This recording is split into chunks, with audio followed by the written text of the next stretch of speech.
নমস্কার বন্ধুরা, তোমাদের সবাইকে সুপ্রভাত জানাই। আমার সুখিনী পরিবারে তোমাদেরকে স্বাগত জানাই। তোমরা সবাই কেমন আছো? আশা করি খুবই ভালো আছো। আর আমি খুব ভালো আছি, আমার পরিবারের সবাই ভালো আছে।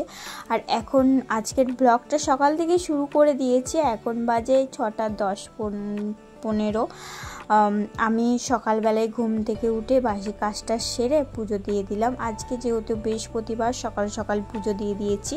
আর এখানে দেখো, আমি পুজো দেওয়ার পরে একটু চা খেয়ে নিয়েছিলাম। চা বিস্কুট খেয়ে নেওয়ার পরে একটু রান্না চাপিয়ে দিয়েছিলাম।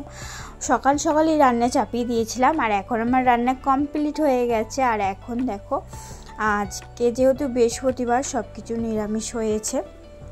তো 3-4 রকমের ভাজা, এখানে পাঁপড় ভাজা আর ডাল, এখানে ভাত।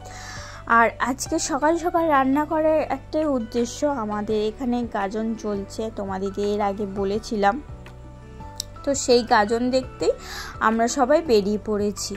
আর এখন বাজে 10:10-15, মানে আমার ভাত টাত খেয়ে আমরা চলে এসেছি, কারণ অনেকক্ষণ থাকবো বলে, তার জন্য খাওয়া দাওয়া সেরে চলে এলাম। আর তো চলো, আর এখানে দেখো আজকে দিন গাজন, আর এখানে সন্ন্যাসী বওয়া হচ্ছে। আর দেখো সন্ন্যাসীগুলোকে নিয়ে আসছে, আর এইদিকে একে একে সবাই আসে, মানে একটু একটু করে আগাচ্ছে আর নিয়ে আসছে। আর সন্ন্যাসী 2 ধরনের নিয়ে আসা হয়। একজন মানে শুয়েও নিয়ে আসে, যারা পারে না মানে শুয়ে আসে, আর যারা পারে তারা ওরকম করে নিয়ে আসে, ঝুলিয়ে নিয়ে আসে। তো চলো, আমারও এই ফার্স্ট টাইম দেখা, ফার্স্ট টাইম না, মানে আর আমার বিয়ে হয়েছে 2 বছর, তো 1 বছর দেখেছি, আর এই 1 বছর আর তোমাদেরকেও একটু দেখিয়ে দিচ্ছি। আর আজকে প্রচণ্ড পরিমাণে গরম, এত অতিরিক্ত গরম কি বলবো। আর সেরকম পরিমাণে রোদ্দুরও দিয়েছে, যারা নিয়ে আসছে তাদেরও কষ্ট, আর যারা আসছে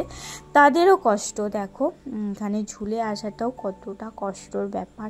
আর এখানে যারা যারা নিয়ে আসছে তারাও কতটা পরিমাণে ঘেমে গেছে, স্নান করে গেছে দেখছো। আর এখানে নামিয়ে ঠাকুরের চাঞ্জল, মানে ঠাকুরের চাঞ্জল সব মাথায় ঠেকিয়ে দেয়, তারপরে আবার জল টল ঢালা হয় মাথাতে, কারণ অনেকটা দূর থেকে নিয়ে আসা হচ্ছে।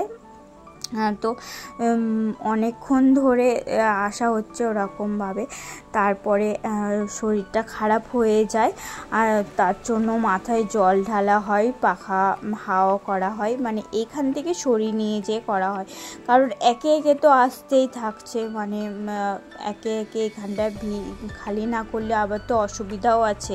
আর তো চলো একটু বাবাকে দেখিয়ে দিলাম, এখানে হচ্ছে নারেশ্বর বাবা, আর সেই ভিউটাও তোমাদেরকে একটু দেখিয়ে দিলাম, একটু প্রণামও করে নিয়েছিলাম।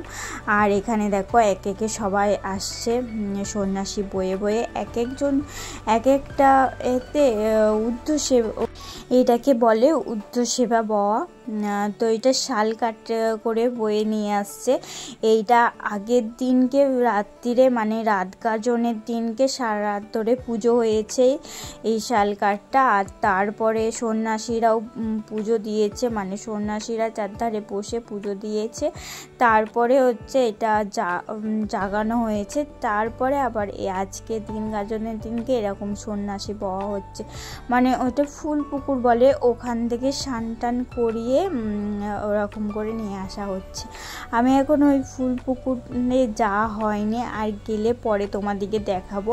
তো এই বছরে তো এরকমই দেখলাম, তো চলো পরে যদি দেখাতে পারি তাহলে দেখাবো। আর এইখানে দেখো হরিলুট হচ্ছে, বাতাসা, তো আমাকে ঠেলে ঠুলে, মানে কি বলবো, যাচ্ছে তাই কাণ্ড, আমি তো পড়েই যাচ্ছিলাম। হ্যাঁ, তারপরে যা হোক একটু সামালে নিলাম। এখন সবাই মানে হুড়োপাড়ি করে বাতাসা করাচ্ছে। আর তারপরে জায়গাটা পরিষ্কার করে, মানে বেদির ওপরে অনেকে সবাই বসেছিল, দাঁড়িয়েছিল, মানে অনেক ভিড় ছিল। তো ওই বেদি থেকে সবাইকে নামিয়ে দেওয়া হয়েছে, মন্দির থেকে নামিয়ে দিয়ে পুরো মন্দিরটা ঝাঁট দিয়ে পরিষ্কার, মানে জল দিয়ে পরিষ্কার করে দিয়েছে। আর এখন বলছে ওই বেদিতে যেন না কেউ ধরে দাঁড়ায়, মানে বেদি ছেড়ে দাঁড়াতে বলছে, মানে ওটা টাচ করাই যাবে না। আর একে একে দেখছো সন্ন্যাসীরা আবার স্নান করে মন্দিরের ভিতরে ঢুকছে, মানে সন্ন্যাসীরা বর পরে একটু রেস্ট নিয়ে নিয়েছিল, তারপরে স্নান টান করে এখন মন্দিরের ভিতরে বসছে, ছুটে ছুটে সবাই আসছে। আর ওখানে দেখো আবার পা ধুয়ে জল আছে, পা ধুয়ে দিচ্ছে সন্ন্যাসীদিকে। আর মন্দিরের ভিতরে বসছে, মানে সবাই একটু তাড়াতাড়ি করে ছুটে ছুটে আসছে যাতে জায়গা ভালো পায় সেরকম অনুযায়ী, মানে মন্দিরের একদম সামনেই বসতে পারে। তো অনেকে আবার তাড়াহুড়ো করে তার জন্য আসছে। আর দেখো এখানে একে একে আসতেই থাকছে। আর এখানে তো আজকে তো গাজনের শেষ দিন, মানে 3 দিন ধরে গাজন চলছিল। আর সবথেকে দিন গাজনটাই বেশ ভালোই লাগে দেখতে, কারণ দিনের বেলায় তো বেশ সবাই অনেকে আসে, আর পাশের গ্রাম থেকেও আসে, বহু দূর থেকেও আসে লোকজন। আর তো বেশ ভালোই লাগে বেশ দেখতে। আর এখানে দেখছো মন্দিরটা কত সুন্দর করে সাজিয়েছে। আর এখানটা মন্দিরে প্যান্ডেলও করেছে, এই প্যান্ডেলটা কিন্তু থাকেনি, মানে সন্ন্যাসীরা এখানে বসে পুজো দেয়, তো ফলের সময় ফল দান করে, তো তখন এইটা তার জন্যই করা হয়েছে প্যান্ডেলটা। তো চলো, আর একে একে সব সন্ন্যাসীরা স্নান টান করে চলে এসেছে, এখন মন্দিরের মধ্যে ঢুকে পড়ছে। আর তারপরে তো যেই সব নিয়মগুলো থাকে সেই সব নিয়মগুলো পালন করবে। তারপরে বাবার মাথায় ফুল চাপানো হবে। সব সন্ন্যাসীগুলো স্নান করে এসে মন্দিরে বসলে তারপরে বাবার মাথায় ফুল চাপানো হবে। ফুল যদি বাবা তাড়াতাড়ি দেয় তারপরে মানে উপোস ভঙ্গ হবে সন্ন্যাসীদের। তো দেখাই যাক বাবা কতক্ষণ ধরে ফুল দেয়, এরকম একটা ব্যাপার আছে। তো আমি তো ভিতরের ভিউটা দেখাতে পারছি না, বাইরে থেকেই দেখাচ্ছি, মানে এরকম নিয়ম নেই যে ভিতরে ভিডিও করা যাবে, এরকম নিয়ম থাকলে তাহলে ভিডিও করে তোমাদেরকে দেখাতাম।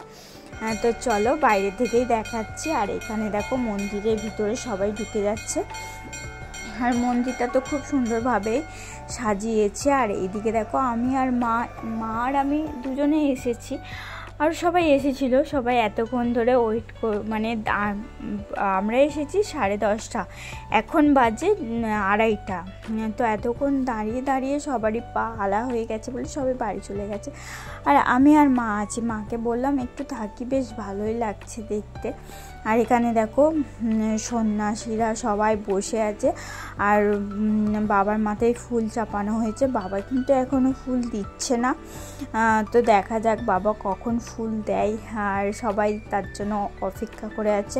আর আজকে প্রচুর অতিরিক্ত গরম, অতিরিক্ত রোদও দিয়েছে, মানে সবাই দাঁড়িয়ে থাকতেও খুব কষ্ট হচ্ছে। আর এখানে একটা নিয়ম ছিল, মানে এই বছরে চালু হয়েছে, প্রত্যেকের জন্য শরবত, ঠান্ডা জল শরবত দেয়া হচ্ছিল, মানে যারা সন্ন্যাসী বয়ে নিয়ে আসছিল তাদেরকেও দেয়া হচ্ছিল, আর যারা এমনি দেখতে এসেছে গাজন তাদেরকেও দেয়া হচ্ছিল। তো চলো তার সবাই একটু করে ঠান্ডা জল খেয়ে প্রাণটা ঠান্ডা হয়ে যায়, এই নিয়মটা খুব ভালো। আর দেখো এখন অবশেষে বাবা ফুল দিল, আর এখন সব সন্ন্যাসীরা খুব আনন্দিত। আর তারপরে যেই নিয়মটা ছিল, মানে সন্ন্যাসীরা ফল ছড়াতে আসবে। তো দেখো এখানে ফল ছড়াচ্ছে, আর সকলে ফলগুলো নিচেতে পড়ে যাবে বলে কেউ ওড়না দিয়ে নিচ্ছে, আবার কেউ গামছা দিয়ে দিচ্ছে, আবার কেউ শাড়ির আঁচল দিয়েও নিচ্ছে ফলগুলো। আমি আর মা আমরা কিছু করিনি, মানে আমাদের ধাক্কাধুক্কি দিয়ে ফেলে দিচ্ছিল। অবশেষে বাবা নিজেই আমাদেরকে ফল দিয়ে, আমাদের শাড়ির আঁচলেতে একটা করে শশার কুচি এসে পড়েছিল, আর সেইগুলো আমরা খেয়েছিলাম। আর একজনের আঁচলে কত ফল পড়েছে দেখেছো, তো খুব ভালো লাগছে। আর একটু আমি ভিডিও করে তোমাদেরকে দেখাচ্ছি। আর এখানে দেখো সন্ন্যাসীরা চারদিকে ঘুরে ফল ছুটছে, এটাই নিয়ম। তো চলো, আর বন্ধুরা তো আমাদের এখানের গাজন তোমাদেরকে কেমন লেগেছে অবশ্যই কমেন্ট করে জানাবে, আর তোমাদের ওখানে কেমন গাজন সেটাও কমেন্ট করে বলো। তো আজকের মতন টাটা।